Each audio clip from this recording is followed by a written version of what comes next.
республике 15 лет. Вы знаете, ребята, что 4 июня 1992 года образовалась наша молодая республика. Лали тоже родилась в этот день. День, когда начался новый этап в истории ингушского народа. О чем пишут в своих сочинениях ровесники республики. О том, что видят вокруг.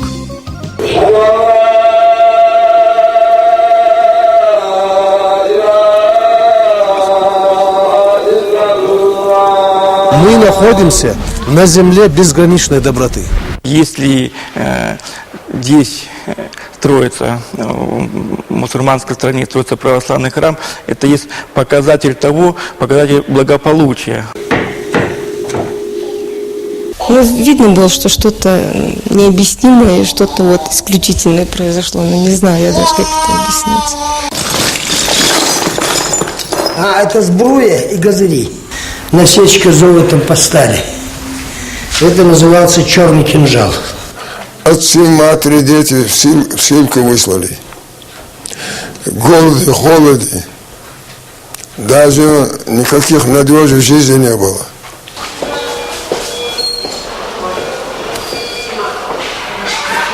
На Кавказе вот такого обороны нет. Вот в данное время в Ниаме, это в Ростове, нужно следовать. В день открытия центра роженицами готовились стать 5 мам. Президент обещал каждой из них по 50 тысяч рублей. Когда об этом узнали другие, рожениц стало в 5 раз больше. И вот когда надевали, желали ей столько-то мальчиков, столько-то девочек, сколько звеньев у тебя там. Наши предки говорили, что самое большое богатство, когда ты уважаем и в цене у своего народа, у своей семьи. Любое уважение начинается с собственного дома, с собственного села, с республики. А ингуши, вы знаете, это народ, я сказал, очень добрый.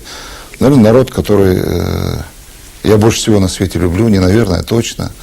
5 лет тому назад, вступая в должность президента Ингушетии, Мурат Зязиков понимал, что одной любви к своему народу, какой бы сильной она ни была, мало для того, чтобы этот народ жил счастливо. И потому говорил тогда меньше о своих чувствах, больше о планах, которые в то время многим казались просто нереальными. Ведь, по сути, ему практически пришлось начинать с нуля. Не президент, а антикризисный менеджер. Такое определение Зязикову тогда подходило больше. По существу он принял республику с разрушенными производством и социальной инфраструктурой. Кроме того, Ингушетия имела государственный долг в 3 с лишним раза превышающий собственные доходы. Нужны были инвестиции и политическая стабильность. Для чего? Чтобы через 5 лет эти ребята могли тоже признаваться в любви к своей республике. Во-первых, я люблю ее, потому что я ощущаю себя здесь как дома. Ни в каком другом месте я не могу себя ощущать, как здесь, в моей республике. Наверное, эту тему ребятам раскрывать несложно. Им самим 15 лет.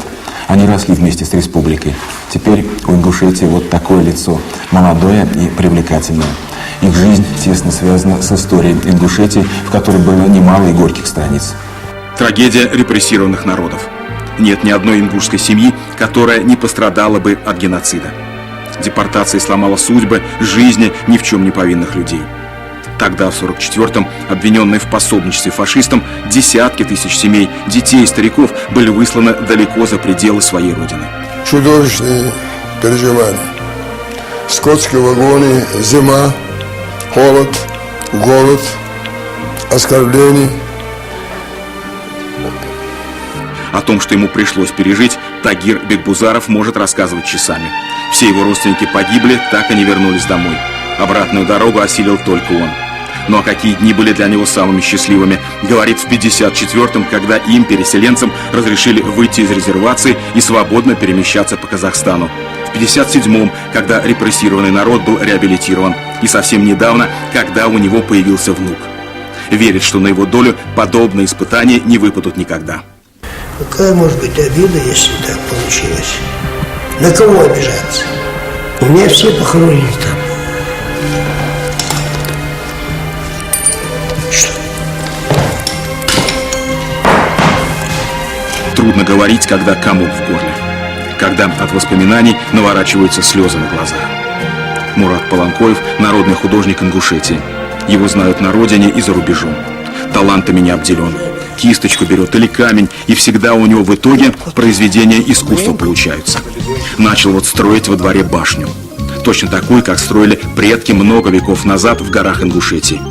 До сих пор с 7 века там стоят. Служили они народу ингушскому и как жилище, и как защита от врагов. И еще, по легендам, одним главным свойством обладали – оберегали от невзгод и несчастий. Мне нужно 5 камней сделать. У меня похоронены в Алмате 2 брата, отец, мать и сестра. Вот им я хочу поставить здесь на кладбище этих 5 камней и привезти оттуда немного земли. Ну, сестра привезет, когда будет приезжать землю. Вот все. Вот такие же чтобы какая-то память, чтобы была здесь о родителях, о братьях. Память о всех жертвах геноцида Мурат уже увековечил. По его проекту на развилке дорог между Назранью и Магасом построен этот мемориал. Это боль, это, конечно, это историческая память, это то, что люди не должны забывать. Есть четкое понимание, что народы, которые проживали в Советском Союзе в тот период, очень многие тоже пострадали. Есть четкое понимание и благодарность тому многонациональному народу Киргизии, Казахстана. Я, кстати, в присутствии нашего президента Владимира Владимировича Путина подошел к президенту Киргизии и Казахстана, поблагодарил. Это вот прошло 60 лет, я их поблагодарил, что они приняли в тот сложный период народ, который был изгнан своей родины исторической. Это было вопиющее безобразие. Это был такой, если хотите, государственный терроризм по отношению к конкретному народу. И не только ингушский народ, и у нас 13 репрессированных народов. Но самая главная ценность вот в этой ситуации, то, что сегодня Россия выбрала демократический путь развития. И мы сегодня делаем все, и должны в стране делать все, чтобы нигде, ни с каким народом никогда это не повторилось. Кстати, президент республики сам из семьи репрессированных. Он родился в 1957 году в Киргизии, куда были высланы его родители. Башни, скованные колючей проволокой, напоминают о трагедии ингушского народа, о годах его депортации. До сих пор более 30 тысяч ингушей живут вдали от родины. Выросло новое поколение, и это в основном уже дети и внуки тех, кто был выслан в 1944-м по воле отца народа в Среднюю Азию и Казахстан. Но желание вернуться домой остается у многих из них, и республика готова их принять. Кстати, здесь, в Ингушетии, действует единственная на Кавказе программа по возвращению соотечественников, поддержанная президентом Путиным. Разумеется, без поддержки федерального центра решить эту задачу быстро и эффективно не удастся. Поэтому у нас есть соответствующие программы, есть определенные договоренности на уровне правительства с президентом Зязиковым, к которому я отношусь с большим уважением. И мы все это будем осуществлять, все это будет продолжаться. Здесь не различают людей по национальному признаку, а к русским всегда относились с особой теплотой. Когда в 90-е годы этнические русские стали покидать Северный Кавказ, спасаясь от войны, от бед, которые она несла в приграничные районы, то не знали, удастся ли вернуться. Осиротели дома, улицы, поселки. Ты знаешь, я, говорит, уже не люблю эту улицу. А почему? А потому что, говорит, русские уехали. Нет, говорит, их уже. Раньше, говорит, бабушки выйдут, сидят, разговаривают на улице. Жены наши подходят, как-то делятся, общаются. А вот новые, говорит, поселились, говорит, вот как-то вот замкнуто живут. Ну, не так, не то. И очень радуется то, что русские возвращаются. И говорят, вот, спасибо нашему президенту, что вот настолько поддержали все это. Такой вот у местных жителей настрой. Антонине Хасиевой он хорошо известен. По долгу службы как заместитель главы администрации Сунжинского района она занимается обустройством русских, таких, как и она сама, вернувшихся в родные места. Как вас приняли здесь? Нас очень хорошо приняли. Нас принимают как родных. Ходакова, Челенко, Братко – список из сотен фамилий, который можно продолжать. Русские семьи, которые вернулись, возвращаются на родную землю Ингушетии. Такое слово, может быть, оно было заезжено, это слово интернационализм, но оно было, когда люди чувствовали себя везде комфортно. И это очень важно. Но для меня, конечно, я радуюсь, вот эти 5 лет, я радуюсь, когда вижу лица детей, лица старейшин. Повод разделить радость вместе с народом у президента есть. Только за последние 1,5 года в Ингушетию вернулось более 500 человек. Практически все они получили жилье и работу. Конечно, очередь на квартиры существует, но она быстро сокращается, так как за прошедшие 5 лет в республике введено более 2 миллионов квадратных метров жилья. Темпы строительства впечатляют. Столица республики, город Магаз, похожа сегодня на огромную стройку, тогда как всего несколько лет назад здесь было лишь 3 административных здания. Строятся дороги, школы, больницы. Не осталось ни одного села, ни одного дома, куда не был бы подведен газ. За последние годы 100% территории республики было газифицировано. Это непревзойденный результат. Причем сделано это было не за счет вот этой общей программы газификации, а за счет внутренних источников. Что это означает? Это означает, что руководство республики поставило в качестве приоритета решение этой задачи. И решило ее. Когда в 2002 году президентом республики был избран Мурат Зязиков, по темпам строительства Ингушетия была на 86-м месте среди российских регионов, а теперь поднялась на 25-е. Все это итоги первой пятилетки главы республики. Эти 5 лет как один день. Вот для исторического такого рубежа это небольшой период. Для Ингушетии это такой большой период, большое знаковое время. Сказать, что всем все, что делается, я доволен, но это было бы неправильно.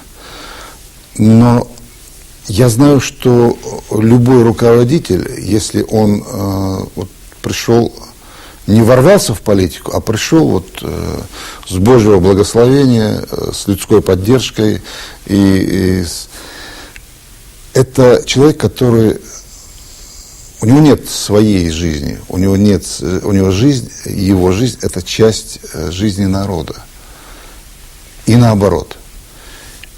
Конечно, многое удалось сделать, но самое главное, произошла консолидация людей. Республика Ингушетия самая молодая в Российской Федерации, и переживает она сегодня настоящий бэби-бум. Детей в Ингушетии становится все больше. Здесь самая высокая рождаемость в России. И случай уникальный даже для такого передового в плане увеличения населения края – рождения четверни. Отличилась Лида Алхоева, у которой до этого уже было 4 детей. Старший мальчик и девочка, во время съемок они были в школе, учатся в старших классах. Потом родились двойняшки Рамзан и Ася, им 13. И вот год назад у 38-летней матери на свет появились сразу 3 девочки и 1 мальчик. Общий вес новорожденных составлял 8 килограммов 400 граммов. Такого в Ингушетии не было последние 50 лет. Дети в этой семье рождались по системе 1-1-2-4. То есть после двойняшек сразу родилась четверня. Но пример Лидии Алхоевой оказался заразительным, и ее подруга недавно родила тройню. Алхоевы – беженцы из зоны осетино-ингушского конфликта. 13 лет скитались по чужим квартирам. Теперь у них своя 5-комнатная. Ключи в многодетной семье вручал лично глава республики. Наше спасение, в общем. Вот так вот президент наш Мурат Магомедович Зязиков выделил нам квартиру. И, честно сказать, мы очень долго не могли вот с этим как-то вникнуть в это. Вот понять, что вот произошло это на самом деле. Вопрос демографической ситуации тоже, что это вопрос не просто там количество детей, сколько где появилось, а вопрос национальной безопасности. Россия, она всегда отличалась тем, что она была многонациональной, многоконфессиональной и многодетной. Мы знаем, что многодетные семьи, они бывают сплоченные, дружные. Средний возраст жителей республики 28,5 лет. При этом в Ингушетии самая высокая продолжительность жизни – почти 80 лет. У меня спрашивали, вот я был за рубежом во многих поездках в составе государственной делегации. Ну, всегда возникает вопрос, когда речь заходит о инвестициях, когда мы... Конечно, я все рассказываю, нашу сырьевую базу, про нефть говорю, там, про стройиндустрию, про агропромышленный комплекс. Но первое, что я говорю всегда, что самое большое богатство – это люди. Я была очарована президентом Ингушетии и всем, что он делает, признается Анджелина Джоли, без оглядки на Брэда Питта. Хотите верьте, хотите нет, но в последнее время кражи невест в Ингушетии стали чаще. И я понимаю, почему, оказавшись рядом с такой красавицей. Вы хотите, чтобы вас украли? Нет. Отворот-поворот. Как украсть невесту и избежать кровной мести. Я давний друг России, жалею, что до сих пор не побывал в Ингушетии. Пьер Карден мечтает приехать на Северный Кавказ. Для любого ингуша родовая башня — это все-таки начало. Это то, к чему в конечном итоге возвращаешься. Это то, когда происходит переоценка ценностей, и когда какое-то ты решение принимаешь, все равно ты думаешь, а что по этому поводу могли думать твои предки, а как вот поступили бы они. Камень в основании башни дороже любых драгоценностей. О людях и обычаях, нравах и традициях ингушского народа в нашей следующей программе.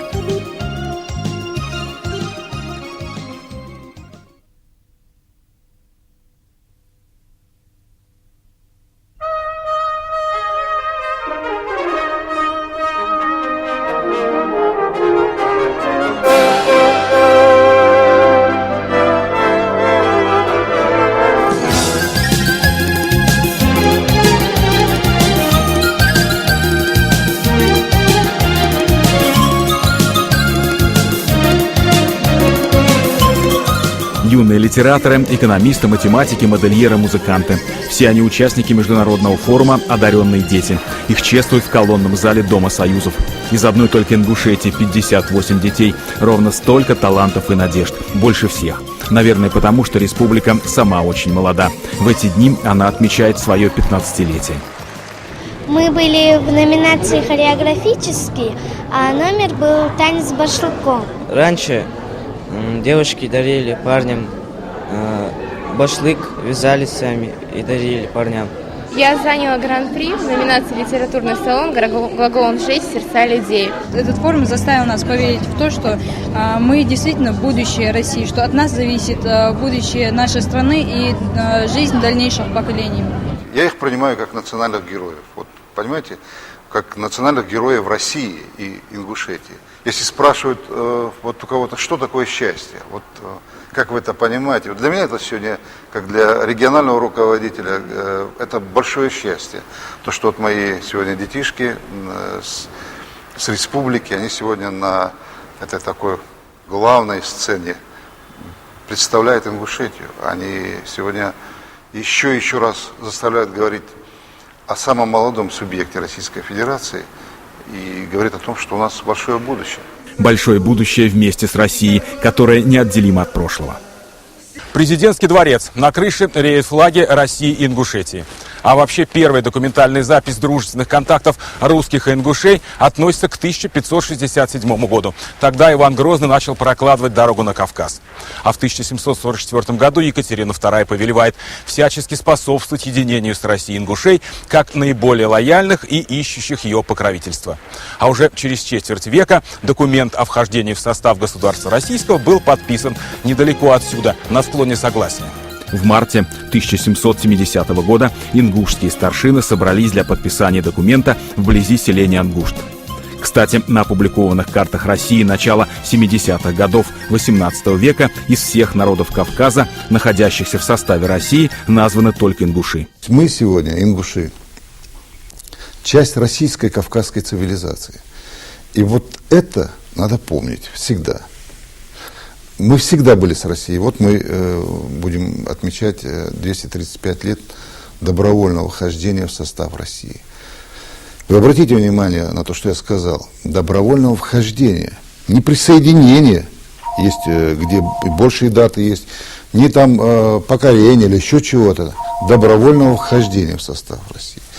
И это для нас, конечно, очень важный момент. И я думаю, что наши предки, они были мудрее нас, и они выбрали единственный путь вместе с Россией, всегда с Россией, и тогда, когда хорошо, и тогда, когда плохо. Вместе и в горе, и в радости ингуши и русские.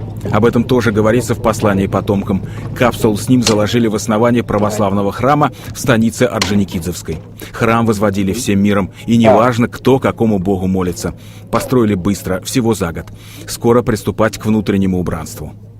Спасибо, что вы участвуете в возрождении одного из храмов. И необходимы храмы, которые будут духовно удовлетворять жителей русскоязычных православных людей, которые живут в Ингушетии. И главное, я думаю, наша общая задача – это сохранение межнационального мира, согласия в обществе. Получилось так, что вот несколько лет назад, как-то вот все говорили о чеченских беженцах, там, о других беженцах, о курдах, там, иногда вспоминали ингушских беженцев, но никто не говорил про русских. Как будто такое ощущение, как будто этой проблемы нет. А эта проблема есть, она есть, и они должны жить там, как и любой гражданин России, там, где они хотят, тем более на своей исторической родине. А Ингушетия для многих это историческая родина, и они будут там жить. 90-е годы прошлого столетия стали временем исхода русских из Ингушетии. Боевые действия на Северном Кавказе заставили покинуть их родные дома, сделали изгоями. Челенко и Сидельниковы – добрые соседи. Они часто собираются вместе, вспоминают, как были вынуждены бежать от войны, как нашли временный приют на Ставрополье, и все это время мечтали вернуться домой. Любой человек из нас, кто бы он ни был по нации, приехать на родину – это первое. Говорит, везде хорошо, но дома лучше. Их внук Максим на все лето приезжает к дедушке с бабушкой. Родители за него спокойны. Сами они пока живут за пределами Ингушетии, но возвращение – дело для них решенное. И то, о чем раньше мечталось лишь во сне, о мире и согласии на родной земле, стало реальностью. И ингуши, и русские. Как-то мы не разделяем вот национальное что-то, что он такой нации, он такой, веры такой. Вот именно, что интересно все. Что-то хорошее у мусульман мы тоже берем, перенимаем. Что-то хорошее у нас они берут. Это очень хорошо. Вообще, в иные времена на сравнительно небольшой территории Ингушетии беженцев было больше, чем собственного населения. Поездами в никуда называли вагоны и палаточные лагеря, в которых они еще не так давно ютились. Сегодня ситуация кардинальным образом изменилась. Палаточные городки остались только на архивных фотографиях. Во времена Чеченской войны, во времена конфликта в пригородном районе сюда хлынул огромный поток беженцев. И мы, несмотря на национальность, на религию, мы хотели и помогали всем, кто попал сюда. Всех как могли согрели, накормили. Там были и украинцы, и русские, и армяне, и чеченцы, и ингуши. Все национальности там были, всем мы и помогли. За 5 лет, прошедших со дня выборов президента республики, удалось сделать, казалось, невозможное – справиться с проблемой, о которой многие иностранные наблюдатели говорили не иначе, как о гуманитарной катастрофе. За последние 5 лет то, что произошло, это, конечно же, колоссально. Может быть, в самой республике до конца это не понимают, но то, что мы видим со стороны, для нас эти изменения, они имеют принципиальное значение. Повышается уровень жизни, повышается интеграция республики в общероссийские дела. Вес республики усиливается на Кавказе, и это отрадно. Вес республики усиливается и на международной арене. Ингушетию единогласно принимают в Ассамблею европейских регионов, престижную международную организацию Совета Европы. Его представители на месте оценивают ситуацию. И даже самые рьяные критики признают масштаб произошедших перемен. На месте представителей Совета Европы и любых других международных организаций, в общем-то, и убеждать нечего. Они сегодня не отрицают быстрого, форсированного развития Ингушетии. И, конечно, им не остается ничего иного, кроме как приветствовать и поддерживать такой социально-экономический бум. Планы совместных проектов обсуждаются в московском правительстве. Приоритет – строительство жилья. Ингушетия – перспективный для инвестиций регион. Москва готова помогать. Я Ингушетию не понаслышке знаю. Был в один из самых таких моментов становления республики. Мне есть чем сравнивать. И те темпы, которые республика за последние годы набрала, они говорят о том, что практически эти темпы даже опережают средние темпы по многим показателям в целом по России. И, например, жилье, если взять на душу населения, то, что строится в республике, это больше, чем в Москве. И, конечно, свой опыт в строительстве, который я имею, я постараюсь использовать для помощи республики, для взаимодействия с республикой. Особенно все, что касается решения социальных вопросов.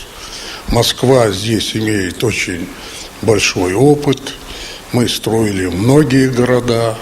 И я думаю, что мы с удовольствием и примем участие в работах и в Ингушетии. Только за последнее время в республике построено более 2,5 миллионов квадратных метров жилья. На днях заселены еще 2 необычных дома на 60 квартир. Они возведены специально для преподавателей Ингушского государственного университета. Вообще прирост объема строительных работ в Ингушетии только за первый квартал этого года увеличился более чем на 70% по сравнению с тем же периодом прошлого года. Это самые высокие показатели в стране. Эти данные публикует Росстат в дни, когда республика отмечает свое 15-летие. Звезда Голливуда Анджелина Джоли была приятно удивлена увиденным. Она приезжала с гуманитарной миссией посла доброй воли. Ее так растрогала теплая встреча с президентом, что любимая женщина Брэда Питта просто потеряла дар речи. Зато по возвращении домой с трибуны ООН она заявила, что очарована президентом Зязиковым и всем тем, что он делает. Безусловно, Анджелина Джоли и другие кинодивы, они очень красивые, и мы общались. Но у нас в Ингушетии, в России очень много красивых женщин, и даже многие есть и красивее, хотя я думаю, что это она не услышит, Анджелина Джоли. Но, тем не менее, у нас очень такое трепетное отношение, доброе отношение к женщине, потому что женщина – это мать, это сестра, это подруга, это то, с чего начинается жизнь. Жизнь этого малыша началась всего месяц назад. 3-й ребенок в интернациональной семье. Николай Галибегашвили – грузин, Ольга Бородина – русская, а жить они приехали в Ингушетию. И, наверное, дорогого стоит, когда русская мать говорит о своих детях так. Ну, они-то вообще коренные ингуши. Они оба, вернее, не оба уже, а 3, они все рожденные здесь. О корнях ингушского народа, о его прошлом и настоящем новая книга Мурата Зязикова, которая вышла в Париже. Она называется «Ингушетия. История, культура и традиции». Получил огромное удовольствие, прочитав книгу. До этого я, честно говоря, не имел представления даже о том, где находится эта республика. Что-то слышал о Северном Кавказе, где неспокойно. Теперь понимаю, как мало мы знаем об этом замечательном крае. Признаюсь, история и культура народа Ингушетии меня тронула до глубины души. В общем, для меня открылось новое знание о республике и о ее президенте Мурате Зязикове, который написал эту книгу, обладая без сомнения любовью к своему народу, глубокими знаниями истории и от чистого сердца. Больше узнав о культуре ингушского народа, знаменитый кутюрье Пьер Карден готов принять ингушские танцевальные и фольклорные коллективы на сцене своего театра. Я подтверждаю свое приглашение. Такая самобытная культура не просто достойна, должна быть представлена повсюду в Европе. Если ингуши, как пишет автор, центр солнечного сплетения на Кавказе, то их искусство – это солнечное сияние настоящего творчества, будь то танцы или костюм. Вообще, мэтр высокой моды не подозревал, что идеал женской красоты мир позаимствовал из Ингушетии. Здесь не брали замуж невесту, если ее талия была больше 60 сантиметров. Такой идеал женской фигуры установился еще в XIV веке. Это пояс ингушской невесты, называется тихкар. Он состоит из 12 звеньев, которые в окружности составляют ровно 60 сантиметров. И есть еще этот пояс. В этот пояс не укладывается талия девушки. Считали, что вот она как бы не экономная, не подтянутая, за собой не следит. Зина Инаркиева – главный консультант Ингушетии по свадьбам. Ее салон подвенечных платьев знаменит далеко за пределами республики. Чтобы выйти замуж в неповторимом национальном костюме, сюда приезжают девушки из Москвы и Санкт-Петербурга, Франции и Бельгии. Истинная красота не знает ни границ, ни расстояний. Это нагрудник чисто из серебра вот выполненный. Обычно его заказывали, такие нагрудники. И вот когда надевали, желали ей столько-то мальчиков, столько-то девочек, сколько звеньев у тебя там. Вот здесь 1, 2, 3, 4, 5, 6, 7. Конечно, мальчиков больше желали. Если нету мальчика, если его в доме нет, он имеет право жениться на 2-й, на 3-й, до тех пор, пока они не появятся. Семейному счастью этой молодой мамы ничто не угрожает. У нее это первый ребенок и сразу мальчик. Мы очень рады, что наконец-таки у нас появилось новое здание, хорошие условия. что даже завтра выписываться не хочется. На достигнутом молодая мама останавливаться не собирается. Хочет еще. 5 мальчиков и 2 девочек. По уровню технического оснащения Центр охраны материнства и детства один из лучших в стране. Он может принять всех рожениц республики, рассчитан на 7 тысяч пациенток в год. Именно столько женщин в Ингушетии становятся мамами. С вами вместе прошли по палатам, увидели счастливые лица мам. Ну а что еще нужно в этой жизни? Трудно предсказать, кем станут эти новорожденные, когда вырастут. Но будущего руководителя, как она сама, Хава Евлоева, определяет уже сейчас по голосу. Вот представьте себе, девочка. Значит, мы зарекаемся, сегодня говорим о том, что и быть ей руководителем. Быть ей просто счастливой и еще одаренной и талантливой, что важнее. Такой, как сегодняшние ровесники многонациональной республики Ингушетии, которыми гордится президент.